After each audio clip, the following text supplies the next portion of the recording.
On. My name is Stephen Costigan, and today I'm going to be talking about the importance of education. First, I wanted to start off in Luke chapter 2, verse 40, which states, "And the child grew and waxed strong in spirit, filled with wisdom, and the grace of God was upon him." So Jesus Christ set many examples in his life, and we'll be looking more into this chapter later, but no less important was the example in acquiring an education. My purpose here will be to discuss potential actions that can be undertaken to increase literacy rates among children in the country. A study in 2018 revealed that the United States holds an 86% literacy rate and sits at 125 out of 197 countries for literacy in the world. Australia holds a 99% literacy rate, and as I have a dual citizenship between Australia and the United States, a number of comparisons will be drawn for effective comparison.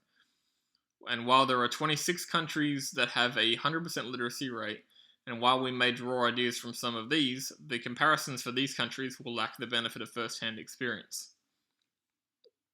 So with this speech, I will encourage discussion about the various options that are available and the methods of execution for each of them. Educated citizens are less likely to live in poverty, they have more opportunities for growth, and earnings for educated individuals are higher than non-educated individuals in the same job. So going back to that reference in Luke chapter 2, we learn that Jesus Christ's teaching in the temple was an excellent example of the necessity for education. As in verses 46 and 47, it states, "And it came to pass that after 3 days they found him in the temple, sitting in the midst of the doctors, both hearing them and asking them questions. And all that heard him were astonished at his understanding and answers."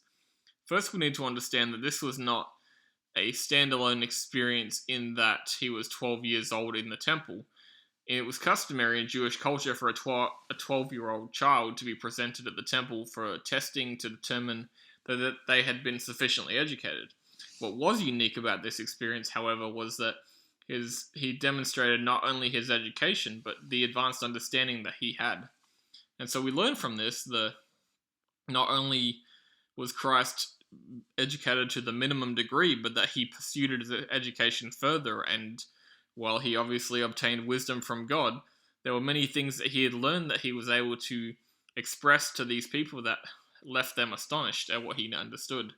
And so we as people, and obviously not to the same degree as Christ, can learn from this that we must be ever pursuing further degrees of education and going beyond what we think we might need to understand, and go to what we should know and learn as much as we can in any given field.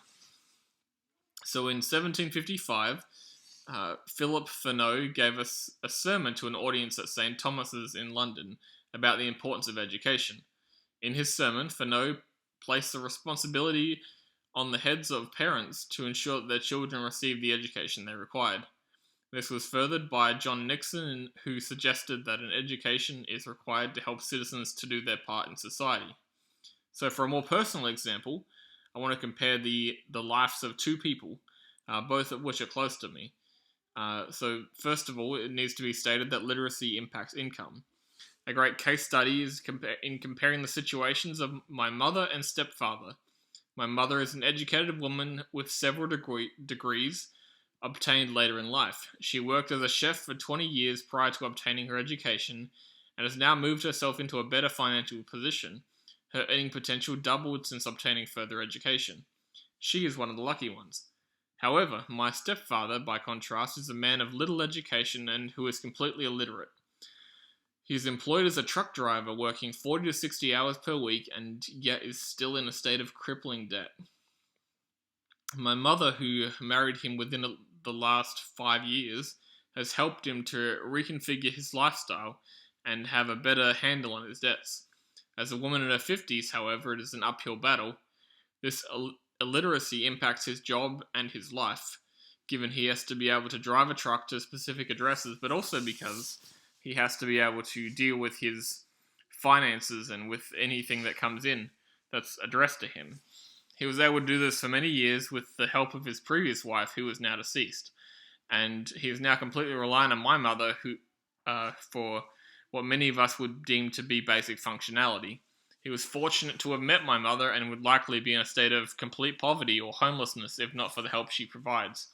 Unfortunately, he is not alone in this struggle, but what can be done?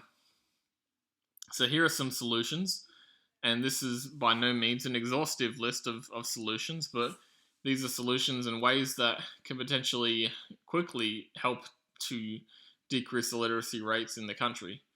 First, employers should offer basic training to employees. This would raise literacy to basic levels and provide opportunities to those already employed or seeking employment so they can be more productive and competitive in their fields. Employers should be given incentives to promote these training opportunities, perhaps in the way of tax breaks or otherwise. There ought to also be school-based support offered to children who are observed to be struggling with literacy. My stepfather, for example, was able to fake it until he got to a point where he could leave school and therefore missed out on opportunities that he might have otherwise had. Teachers should be given methods for determining the competency and literacy of students so as to allow them to diagnose and help those who might be struggling and are too embarrassed to come forward. In understanding this, there needs to be a removed stigma and perhaps confidential private assistance offered. These should be done so as to help the students not feel embarrassed and not worried to seek out or receive help from someone. They might feel ostracized if they were to be seen in any other way by their fellow classmates and peers. And this is an important part of the process, as no student wants to be seen by their peers in a vulnerable or weak state, and potentially open them up to bullying or otherwise. Individualized help should be offered for these students so they do not fall through the cracks of yet another curriculum. So they should be allowed perhaps to set and achieve personal goals if they so choose to take advantage of the system. Next, there needs to be improved access to educational facilities. Australia, for example, offers a potentially beneficial alternative to higher education for the trade-related education, as well as a broad level of support for apprenticeships. The trade schools do not focus on STEM-related subjects, but focus entirely on material that is relevant to these fields. This direct focus makes these schools more popular than they otherwise might be, and often more flexible than a university. These alternatives are cost-effective and provide great opportunities for those who are interested in pursuing trade-related professions. And lastly, there ought to be cost-effective options offered for higher education. Higher education in Australia offers a payment deferment program which allows students to pay back their student loans after they've begun working and only if they earn over a certain income bracket.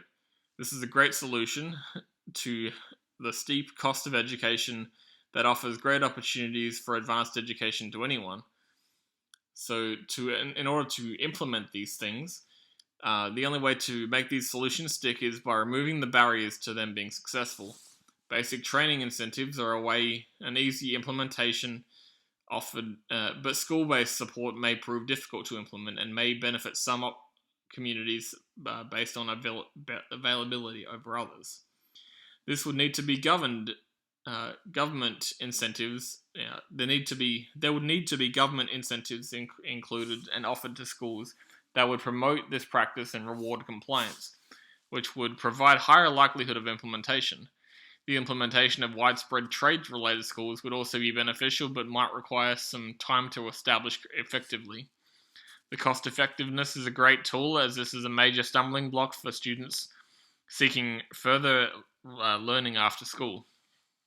And lastly, students who do not obtain literacy in high school might be offered literacy classes in college, which they then could expand to offer college education and then complete perhaps a college education following their literacy training. In conclusion, education and literacy are major stumbling blocks for many, which need to be understood and explored.